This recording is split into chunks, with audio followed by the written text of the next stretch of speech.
여러분, 오늘 본문은 우리에게 조금 익숙한 본문입니다. 베드로와 요한이요 성전에 기도하러 가던 중에 나면서부터 걷지 못하는 안진뱅이를 일으킨 말씀입니다. 말씀을 준비하면서 제 마음속에 이런 마음 들더라고요. 나도 이런 놀라운 기적을 일으켜 봤으면 좋겠다. 나에게도 이런 놀라운 능력이 있었으면 좋겠다. 여의도에 계시는 어느 목사님이 그러시더라고요. 여러분, 목회 성공하려면 기도를 많이 하시고 능력을 받아서 여러분 한 사람 일으켜내면은 교회는 부흥합니다. 이런 얘기를 하시는 것을 들었습니다. 사랑하는 성도 여러분, 그런데 정말 우리에게 필요한 것, 정말 주님이 우리에게 원하시는 것이 무엇일까요? 우리가 능력 받아서 한 사람 일으키고 교회 부흥시키는 것, 주님은 이것을 원하실까요?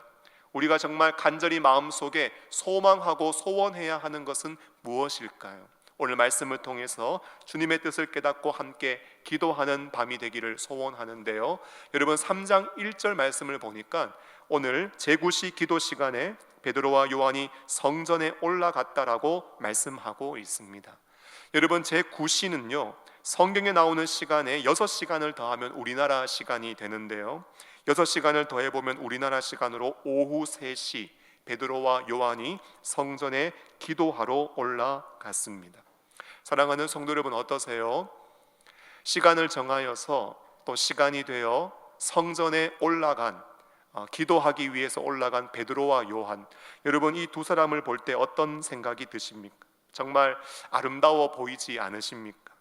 여러분, 베드로는요 우리가 잘 알고 있는 베드로고요, 요한은 여러 또 세베대 아들 요한도 있고 한데 오늘 요한은 사도 요한입니다. 여러분, 근데 이 두 사람이요 서로 잘 몰랐어요. 그런데 예수님의 부르심을 받고 주님과 함께 지내면서 3년간 동고동락했습니다. 함께 예수님의 십자가 죽음과 부활을 경험했고요, 함께 성령을 받았고요, 함께 초대교회를 앞장서서 섬기고 있는 사람들입니다. 여러분, 지금 이 두 사람은요 피는 물보다 진하다고 하는 혈연 관계를 뛰어넘어 주 안에서 한 몸이 되고 한 가족이 되어서 함께 동력하는 동력자가 되어 있는 것입니다. 두 사람 중에 누가 먼저 우리 가서 성전 가서 기도하자고 했는지 모르겠습니다. 그런데 누가 먼저 자 우리 성전 가서 기도하자고 할 때 꼭 우리가 성전을 가야 되냐, 그냥 집에서 기도하면 안 되냐, 같이 가자고 할 때 흔쾌히 따라 나서지 않고 그냥 우리 있는 자리에도 주님 계시니까 거기서 그냥 기도하면 안 되냐, 여러분 충분히 이렇게 이야기할 수 있잖아요. 그런데 오늘 두 사람 보니까요 우리 성전 가서 기도하자고 할 때 그래 지금 우리는 기도해야 할 때다, 우리 성전 가서 기도하자.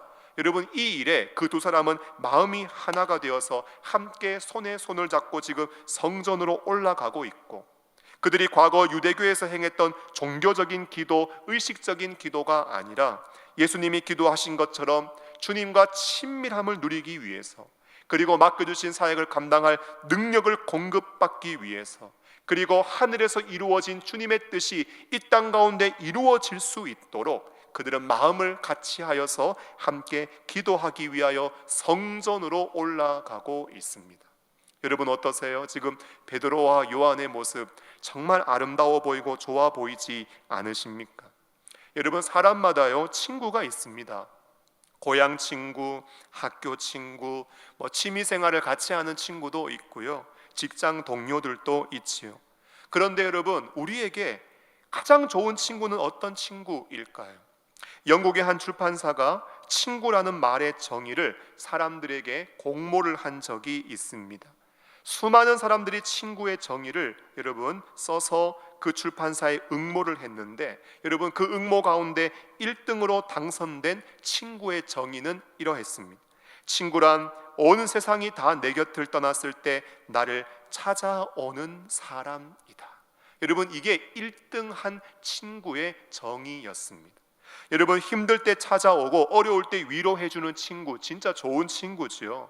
그런데 오늘 성경에서 답을 한번 찾아본다면 어떤 친구가 가장 좋은 친구인가?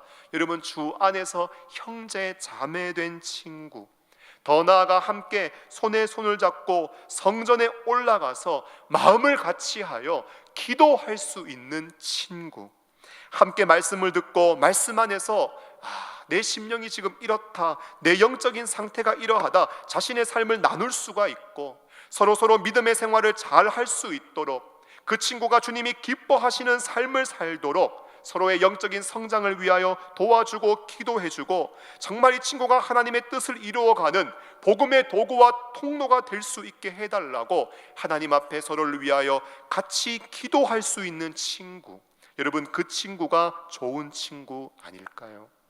감사하게도 저는요, 영동중앙교회에 와서 이런 친구들이 많아져서 참 행복합니다. 여러분, 2021년도를 시작하면서요, 이제 교구도 새롭게 개편이 되고 이전과는 다르게 지역적인 어떤 그 지역의 모습을 좀 벗어나서 좀 새롭게 교구를 개편하여 연령대별로, 전도회별로 구역장과 또 구역원들이 편성이 되었습니다. 말하기는요, 구역장님들과 또 모든 구역원들, 그리고 주일학교에서 섬기는 선생님들과 학생들, 그리고 모든 교역자들과 모든 성도들이 함께 손에 손을 잡고 마음을 같이하여 성전에 올라와 주님의 이름을 부르며 함께 부르짖고 기도하는 아름다운 친구, 아름다운 영적인 동력자들이 될 수 있기를 간절히 소원합니다. 여러분, 오늘 베드로와 요한이요, 기도하러 가던 중에 한 사람을 만납니다. 3장 2절을 보니까 나면서 못 걷게 된 이를 사람들이 메고 오니 이는 성전에 들어가는 사람에게 구걸하기 위하여 날마다 미문이라는 성전문에 두는 자다라고 말씀하고 있습니다. 성전에 기도하러 올라가는데요, 거기에 구걸하는 한 사람이 있었습니다. 이 사람을 보니까 어떤 사고나 질병을 만나서 못 걷게 된 것이 아니라 태어날 때부터 안진뱅이로 태어났습니다. 사람들이 그나마 도와주어야 하고 도움의 손길을 펼쳐주어야 살아갈 수 있는 사람, 이 사람은 무엇인가 좀 부유한 형편이 아니라 이 사람의 직업은 거지였고 육체적인 한계, 경제적인 한계로 인하여 인생 가운데 그 어떤 희망과 소망을 가질 수 없는 사람이 바로 이 사람이었습니다. 참 안타까운 것은요, 그가 가까이 있는 곳은 항상 성전을 가까이 하면서 성전에서 지내고 있고 거룩한 곳에서 생활하고 있지만, 오늘 그가 그저 바라는 것은 내가 손을 펼쳐서 사람들에게 구걸을 할 때 좀 더 많은 돈이라도 얻어서 100원짜리, 1000원짜리, 더 나가서 10,000원짜리 하나 얻어가지고 밥 한 끼 배부르게 먹는 일, 그것으로 만족과 행복을 누리며 살아가던 사람이 바로 이 사람이었습니다. 물질에 많고 또 물질의 적음에 따라 행복이 좌우되어지고 결정되어지는 사람이 바로 이 사람이었다라는 것입니다. 여러분, 어떠십니까? 오늘 우리는 어떤가요? 여러분들은 무엇으로 만족하고 있고 무엇으로 행복해하고 있습니까? 무엇인가 일이 잘 되면 행복하고, 좀 안 되고 또 막히고 어려워지면 불행하고, 상황 따라, 환경 따라, 형편 따라 요동치고 흔들리는 인생 아니십니까? 여러분들의 인생 가운데 희망과 소망이 자리 잡고 있습니까? 여러분, 만일 우리의 심령을 돌아보고 우리의 삶을 돌아보았을 때 우리가 별로 행복하지 않아요. 우리의 인생 가운데 아무런 소망이 없어요. 그러면 우리는 이런 생각해야 합니다. 아차, 내가 어느덧 영적인 부요함, 영적인 자산, 영적 재산 다 잃어버리고 영적 파산, 영적 부도를 만난 내가 영적 거지가 되었구나. 여러분, 이런 생각을 하실 수 있어야 합니다. 여러분, 오늘날 우리가 살아가는 시대를 보니까요, 거지가 참 많아졌습니다. 여러분, 혹시 벼락거지라는 이야기를 들어보셨습니까? 코로나를 만난 코로나의 시대를 살아가는데요, 보니까 사람들 중에 부동산이나 주식 안 하는 사람들이 없고, 자고 일어나 보니까 집값이 올라서 땅값이 올라서 주식은 올랐는데, 그런 것을 하지 않는 사람은요, 한순간에 벼락거지가 되어졌고, 빈부격차가 커지면서 상대적인 박탈감 속에서 절망감을 느끼며 살아가는 것이 점점 많아지고 있는 이 시대를 우리는 살아가고 있습니다. 여러분, 과거 우리가 얼마나 어려웠습니까? 그런데 과거에 비하면은요, 얼마나 부유해지고 풍요로워졌습니까? 그런데 이 땅의 현대인들이 이 시대를 살아가면서 마음속에 박탈감과 절망감으로 가득 차 있는 그런 삶을 살아가고 있더라는 것입니다. 그런데 저는 궁금한 게 있어요. 여러분, 이 시대 사람들이 그렇게 살아가고 있는데 오늘 우리는 어떻게 살아가고 있냐는 거예요. 우리의 심령과 삶을 돌아볼 때 어느덧 내 속에서 남과 비교하면서 박탈감을 가지고 있고, 예수 그리스도 안에서 내가 공급받았던 그 부유함은 다 잃어버린 채 아무런 희망 없이, 아무런 소망 없이 살아가고 있지는 않는가 하는 것입니다. 사랑하는 여러분, 우리가 이 문제를 어떻게 해결할 수 있을까요? 오늘 사도행전 3장 3절부터 6절까지 말씀을 보면, 그가 베드로와 요한이 성전에 들어가려 함을 보고 구걸하고 있습니다. 베드로가 요한과 더불어 주목하여 이르되 우리를 보라 이야기를 합니다. 여러분, 오늘 이 거지의 영적인 기대감이 한껏 고조되고 있습니다. 야, 무엇인가 나에게 주려고 하는구나. 그런데 여러분은 그가 그들에게서 무엇을 얻을까 하여 바라보고 있는데 6절 말씀을 보니까 베드로는 무엇을 주고 있습니까? 베드로가 이르되 은과 금은 내게 없거니와 내게 있는 이것을 내게 주노니 나사렛 예수 그리스도의 이름으로 일어나 걸으라. 여러분, 지금 이 거지가, 나면서 못 걷게 된 이 거지가 기대하고 있는 물질을 주는 것이 아니라, 나에게는 은과 금이 없다, 하지만 나에게 있는 것 하나 주겠는데 그 나사렛 예수의 이름, 여러분, 그 이름을 이 거지에게 주고 있고, 그 거지는 은과 금을 기대했지만 그는 예수의 이름을 받게 되었습니다. 사랑하는 성도 여러분, 내게 은과 금이 없다. 사실 우리는요, 너무나 이 말씀이 유명한 말씀이기 때문에 이 말씀을 우리가 관용구처럼 막 쓰지만, 여러분, 실제로 베드로하고 요한은요, 은과 금이 없었습니다. 여러분, 공적으로는 부유했을지 모릅니다. 갑자기 복음의 말씀을 증거하고 성도가 한 3,000명 이상으로 막 늘어나면서 성도들 안에 정말 이기적인 마음과 또 물질적인 욕망과 탐욕을 다 내려놓고 재산을 팔아서 가난한 사람들에게 나누어 주고 교회 가운데 헌금함으로 말미암아 마치 그 교회가 공적으로는 부유해졌을지 모릅니다. 회계 맡은 사람이 와서 이렇게 이야기하는 거예요. 오늘 헌금 이만큼 들어왔습니다. 우리 초대교회 예산이 이만큼 세워졌습니다. 그런데요, 베드로와 요한은요, 결코 넉넉하거나 부유하지 않고 그들은 실제적으로 가난했습니다. 여러분, 한번 생각해 보십시오. 주님의 부르심을 따라서 3년간 주님을 따라다녔습니다. 베드로하고 요한은요, 특별한 경제 활동을 하지 않았습니다. 만일 그들이 참 선지자가 아니요 거짓 선지자들처럼 뒤에서 자신의 배를 불렸다면 또 모르겠어요. 그러나 하나님 앞에 정직하게 사역하고 깨끗하게 사역하고 뒤에서 뒷돈을 챙긴다거나 끌어모으지 않았다면요, 오늘 은과 금이 없다라는 것은 그저 입에 발린 관용구가 아니라 자신이 지금 처하고 있는 직접적인 처지요, 직접적인 형편이었다라는 것입니다. 여러분, 어떠세요? 여러분들이 보시기에 저는 은과 금이 있어 보이십니까?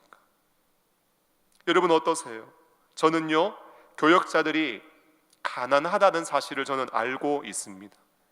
제가 불신 가정에서 사례 없는 곳에서 4년을 사역했고요, 넉넉하지 못한 작은 교회에서 또 사역을 사역하면서 늘 생활비가 부족하고 학비가 부족하고 또 남들에게 아쉬운 소리 안 하니까 있으면 먹고 없으면 안 먹고, 학교를 다닐 때도 학비가 모자라고 생활비가 어렵고 그러면은 그냥 일하면서 공부했고, 자녀를 놓고 양육하고, 여러분, 주의 몸된 교회를 섬기는 교역자들요, 계산기 두드려봐도 전부 다 답이 안 나오는 인생을 살아가고 있습니다.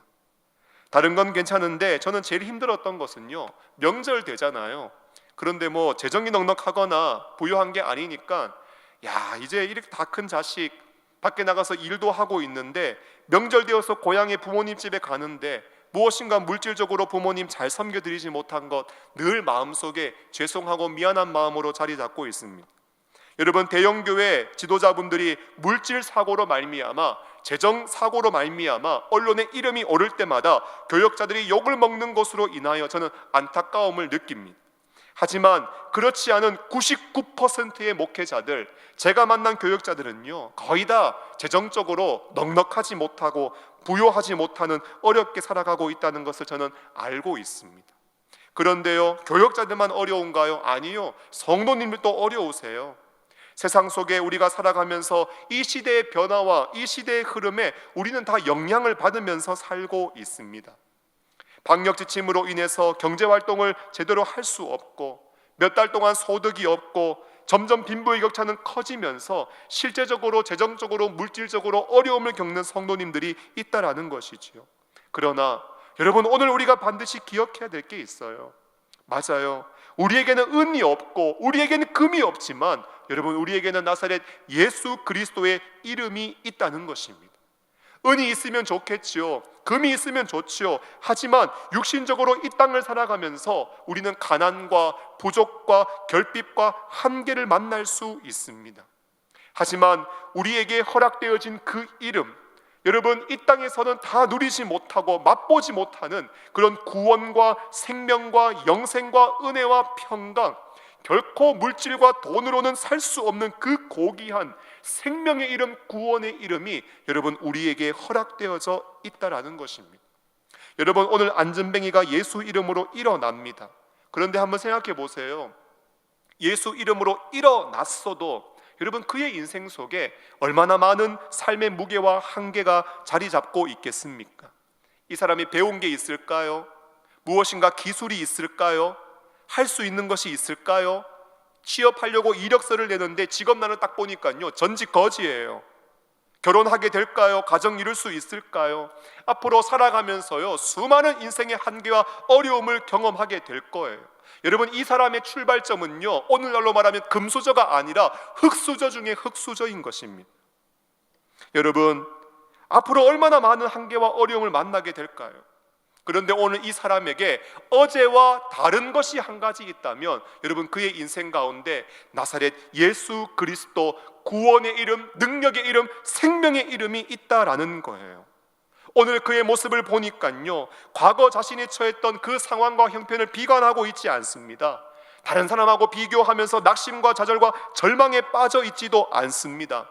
그동안 한 번도 경험해보지 못했던 예수 이름의 능력을 경험하고 예수 안에서 부어지는 놀라운 치유와 회복과 구원과 영생과 생명과 하늘에서 부어지는 신령한 은혜와 부요함을 그가 지금 맛보았기 때문에 여러분, 그의 입술에는 감사가 있고 그의 심령에는 주님을 향한 찬양이 풍성하고 그의 삶에는 예수 그리스도를 힘있게 증거하는 복음의 증인으로서의 삶을 살아가고 있더라는 거예요. 남들이 볼 때는 여전히 어렵고 한계 많은 인생이지만 오늘 그는 어떤 사람인가? 예수 이름으로 일어나 걸으며 주님의 이름을 증거하고 있는 사람이다라는 것입니다. 사랑하는 성도 여러분, 우리가 참 만만하지 않은 어려운 시대를 살아가고 있습니다. 하지만 이때 우리가 다시 바라보아야 할 이름, 우리가 다시 불러야 하는 이름, 우리가 다시 붙잡아야 하는 이름은 예수 이름이요, 우리가 그 주님 앞에 우리의 인생의 모든 한계와 부족과 어려움들을 올려드리고 주님의 이름 붙잡고 기도할 때 오늘 예수의 이름의 그 능력이 우리의 심령을 붙잡고 우리의 삶을 새롭게 하고 우리의 기도에 놀라운 은혜와 능력으로 역사하시고 응답해 주실 줄로 믿습니다. 함께 찬양하며 기도할 때 하나님의 풍성한 은혜를 맛보고 누리실 수 있기를 예수님의 이름으로 축원합니다.